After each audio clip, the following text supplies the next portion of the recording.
جو یہ مہینہ جا رہا ہے، کل نہیں پرسوں شب معراج کا دن ہے، اور اللہ رب العزت نے جب اپنے محبوب کو عرش معلی پر بلا کر جنت کی سیر کروائی تو قرآن نے اس کا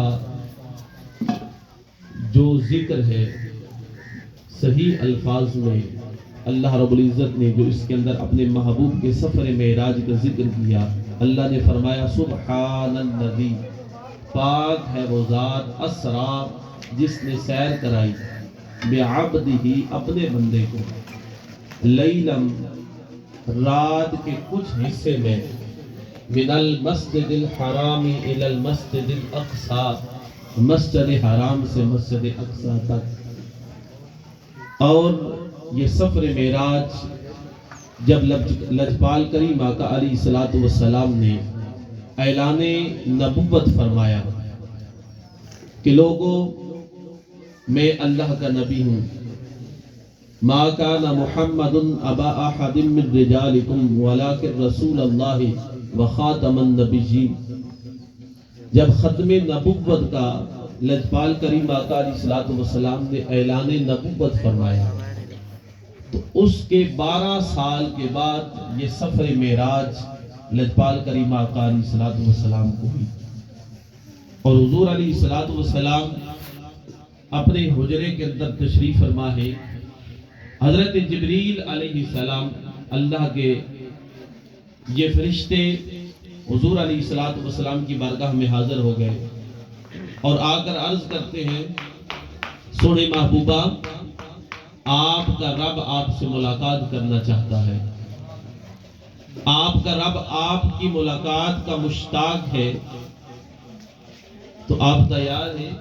لجپال کریم آقا علیہ السلام کے بارے میں یہ جملہ احادیث کی روشنی میں ملا کہ لجپال کریم آقا علیہ السلام نے فرمایا ہاں میں تیار ہوں، تو جبریل علیہ السلام نے سب سے پہلے میرے محبوب مصطفیٰ علیہ السلام کا سینہ چاک کیا اور مشک و عنبر سے میرے محبوب کے سینے کو دھویا گیا، پھر براق کی شکل میں جو سواری تھی وہ لجپال کریم آقا علیہ السلام کی بارگاہ میں پیش کی گئی، پھر حضور علیہ السلام براق پر تشریف فرما ہوئے اور حضرت جبریل علیہ السلام نے اس براق کا جو آگے رسی جس کو ہم کہتے ہیں اس کو پکڑی اور سفر شروع ہوا۔ لجپال کریم آقا علیہ السلام جب پہلے آسمان پر پہنچتے ہیں تو اس وقت آپ کی ملاقات حضرت آدم علیہ السلام سے ہوتی ہے۔ اس سے پیچھے بہت سارے معاملات ہیں لیکن میں ان میں نہیں جانا چاہتا، میں صرف اختصار کے ساتھ 3-4 چیزیں عرض کرنا چاہتا ہوں کہ حضور علیہ السلام گھر سے نکلے مسجد حرام، مسجد اقصی سے پھر جب آپ کا سفر شروع ہوتا ہے، حضور علیہ السلام پہلے آسمان پر جب جاتے ہیں حضرت آدم علیہ السلام سے ملاقات ہوتی ہے۔ اللہ کے نبی آدمیت کے باپ، اللہ کے نبی محبوب مصطفیٰ کی آمد کا انتظار کر رہے ہیں۔ آپ 15ویں پارے کی پہلی آیت مقدسہ کو پڑھیں اور اس کی تفاسیر کے اندر جائیں، یہ جملہ ملتا ہے کہ حضرت آدم علیہ السلام نے پہلے آسمان پر اپنے محبوب مصطفیٰ کی خوشی میں پورے اس آسمان کو اللہ کے حکم سے سجا دیا۔ وہاں پر فرشتے موجود تھے جنہوں نے عرش کو سجایا۔ پہلا آسمان جب میرے محبوب مصطفیٰ کا پہلے آسمان سے گزر ہوتا ہے، دوسرے آسمان پر پہنچتے ہیں تو دیکھتے ہیں حضرت یحییٰ علیہ السلام وہاں پر موجود ہیں اور حضرت عیسیٰ علیہ السلام، اللہ کے دونوں نبی سے جو ہے ان سے ملاقات ہوتی ہے، اور جب ان سے ملاقات ہوتی ہے پھر سفر شروع ہوتا ہے تیسرے آسمان کی طرف۔ جب تیسرے آسمان پر اللہ کے نبی پہنچتے ہیں تو ان کی ملاقات حضرت ادریس علیہ السلام سے ہوتی ہے۔ آگے چلتے ہوئے چوتھے آسمان پر حضرت نوح علیہ السلام سے ملاقات ہوتی ہے۔ آگے چلتے ہوئے چھٹے آسمان پر جب حضرت امام الانبیاء احمد مجتبیٰ جناب محمد مصطفیٰ صلی اللہ علیہ وآلہ وسلم پہنچتے ہیں تو وہاں پر آپ کی ملاقات حضرت موسیٰ علیہ السلام سے ہوتی ہے۔ اور جب آپ 7ویں آسمان پر جاتے ہیں تو آپ کی ملاقات حضرت ابراہیم علیہ السلام سے ہوتی ہے.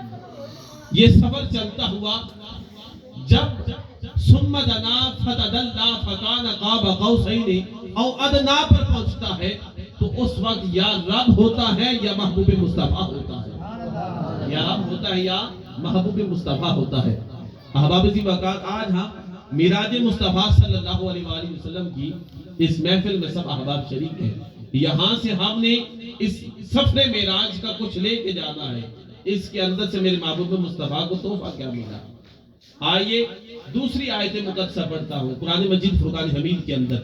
اللہ رب العزت نے فرمایا وَآقِیمُوا الصَّلَاةَ وَآتُوا الزَّکَاةَ. یہاں پر اللہ رب العزت نے نماز قائم کرو اور زکوٰۃ ادا کرو، یہاں پر اللہ نے حکم دے دیا. اب میں آپ سے سوال کرتا ہوں، یہ جو زکوٰۃ ہم ادا کرتے ہیں، یہ جو زکوٰۃ ہے ہر بندے پر فرض نہیں ہے. اگر آپ میرا ساتھ دیں، زکوٰۃ ہر بندے پر فرض ہے نہیں ہے. صاحب استطاعت جس کے پاس مال ہو اس پر زکوٰۃ فرض ہے. اور ہم روزہ رکھتے ہیں، نماز پڑھتے ہیں، تو یہاں پر دو چیزوں کا ذکر ہے، وَأَقِیمُوا الصَّلَاةَ وَآتُوا الزَّکَاةَ. وَأَقِیمُوا الصَّلَاةَ، نماز قائم کرو، لیکن زکوٰۃ میرے محبوب مصطفیٰ کے پاس چل کر آئی. اور رمضان کے مہینہ میرے محبوب مصطفیٰ کی بارگاہ میں چل کے آیا. اور اس کے علاوہ جتنے بھی معاملات ہیں، دینی معاملات، میرے محبوب مصطفیٰ کے پاس چل کر آئے. لیکن ایک ایسی معراج ہے، ایک معراج میرے مصطفیٰ کی ہے، ایک مومن کی معراج ہے، جس کو کہتے ہیں الصلاۃ معراج المومن، کہ نماز مومن کی معراج ہے. میرے محبوب کی معراج کیسی ہوئی؟ میرے محبوب کی معراج ایسی ہوئی کہ محبوب مصطفیٰ عرش پر گئے، اور ہم تو عرش پر جا نہیں سکتے، تو ہماری معراج میرے محبوب مصطفیٰ نے فرمایا کہ جس میری امتی کی جبین میرے خدا کی بارگاہ میں جھک جائے گی، اس کی معراج ہو جائے گی، اس کی معراج ہو جائے گی. وَأَقِیمُوا الصَّلَاةَ وَآتُوا الزَّکَاةَ. اب دیکھیں دو چیزیں رکھتا ہوں ساتھ. آج ہم سفر معراج کے اندر سے جو میرے محبوب مصطفیٰ کو اللہ کی طرف سے تحفہ عطا ہوا، اس کے اوپر گفتگو کرتے ہیں. اللہ رب العزت نے فرمایا اے میرے محبوب جنت کی سیر کر. اس کے اندر ایک جملہ ملا، اور آج میں پڑھ رہا تھا، حضرت ابو ہریرہ رضی اللہ تعالی عنہ حدیث کے راوی ہیں، اور بڑی دلچسپ بات ہے. میرے محبوب مصطفیٰ صلی اللہ علیہ وآلہ وسلم جنت کے اندر داخل ہوتے ہیں. جنت کے 8 دروازے ہیں. کتنے دروازے ہیں؟ 8 دروازے ہوتے ہیں. جب پہلے دروازے سے میرے محبوب مصطفیٰ جنت کے اندر گئے تو دیکھتے ہیں میرے محبوب مصطفیٰ دنیا کے اندر، ہمارے گھر کے اندر اگر کوئی بچہ پیدا ہو جائے تو ہم کیا کرتے ہیں؟ اس کے بارے میں سوچنا شروع کرتے ہیں. اس کے اٹھنے سے، اس کے بیٹھنے سے ہماری زبان فیصلہ کرتی ہے. اگر کوئی بچہ شریف پیدا ہو جائے، گھر کے اندر اس نے داڑھی رکھ لی، امامہ شریف پہن لیا، نمازی ہو گیا، لوگ کہتے ہیں یہ بھولا ہو گیا، یہ بھولا ہے، نمازی ہے. گھر کے اندر اس کو کوئی پاس نہیں بٹھاتا، اس کو دنیا کا علم نہیں.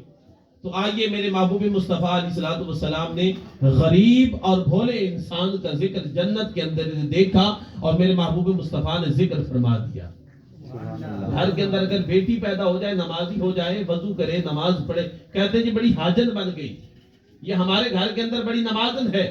لیکن آئیے میرے مصطفیٰ علیہ السلام جب جنت کے پہلے دروازے سے اندر داخل ہوتے ہیں تو میرے محبوب مصطفیٰ دیکھتے ہیں کہ دنیا کے اندر جتنے بھولے انسان ہیں وہ جنت کے اندر سیر کر رہے ہیں، جن کو دنیا کا علم نہیں، جن کو یہ دنیا کی جو ذاتیات ہیں ہماری، ان کا علم نہیں، تیز تراز نہیں، اس کو کسی کا یہ نہیں علم کہ میں نے کسی کی زمین کا حق مارنا ہے. ہماری نظر میں وہی بھولا ہوتا ہے کہ جس کو یہ نہیں پتا ہوتا میری زمین کس جگہ پر ہے. میرے محبوب مصطفیٰ علیہ السلام نے فرمایا ایک بالشت زمین، یہ ایک بالشت زمین ہے، اتنا فاصلہ ہے. میرے محبوب مصطفیٰ علیہ السلام نے فرمایا میں نے جہنم کے اندر دیکھا، لوگ جہنم کی آگ کے اندر تڑپ رہے ہیں، تو میرے محبوب مصطفیٰ نے سوال کر دیے یہ کون لوگ ہیں؟ میرے محبوب مصطفیٰ علیہ الصلوۃ والسلام نے فرمایا یہ وہ لوگ ہیں جو دنیا کے اندر اپنے خود کو بڑا تیز سمجھتے تھے، دنیا کے اندر خود کو بڑا تیز سمجھتے تھے کہ میں لوگوں کو داغ لگا لیتا ہوں، میں لوگوں کے ساتھ جو ہے تیزی برتتا ہوں تو لوگ مجھے سمجھ نہیں سکتے۔ میرے محبوب مصطفیٰ علیہ الصلوۃ والسلام نے فرمایا کون ہے؟ تو اس وقت جو اللہ کے فرشتے ہیں وہ کہتے ہیں کہ اللہ کے محبوب یہ وہ لوگ ہیں جو کسی کے ایک بالشت زمین کھا کر قبر کی زندگی میں چلے گئے۔ دیکھیں ایک بالشت زمین کتنی ہے؟ پنجابی میں ایک گٹھ کہتے ہیں، ایک بالشت زمین۔ میرے محبوب مصطفیٰ علیہ الصلوۃ والسلام نے فرمایا نہ حق کسی کھا کر اگر کوئی چلا گیا تو وہ جہنم کے گڑھوں میں گیا، اور جس کو یہ علم نہیں، جس کو ہم بھولا انسان کہتے ہیں، غریب کہتے ہیں، میرے محبوب مصطفیٰ نے فرمایا میری امت کے سارے غریب، اور میرے محبوب نے فرمایا کہ میری امت کے سارے بھولے انسان جنت کی پہلے دروازے سے جب میں داخل ہوا تو میں نے دیکھا جنت کے اندر سیر کر رہے ہیں۔ یہ سفر معراج سے میرے محبوب مصطفیٰ علیہ الصلوۃ والسلام نے ہمیں پیغام دیا۔ آئیے آگے چل کر میرے محبوب مصطفیٰ علیہ الصلوۃ والسلام نے فرمایا کہ جہنم کے اندر سب سے زیادہ میں نے عورتوں کو دیکھا، سب سے زیادہ میں نے عورتوں کو جہنم کی آگ کے اندر دلدل کے اندر پھنستے ہوئے دیکھا۔ تو فرشتوں سے سوال کر دیا، فرشتوں یہ بتاؤ یہ عورتیں جہنم کی آگ میں کیوں جل رہی ہیں؟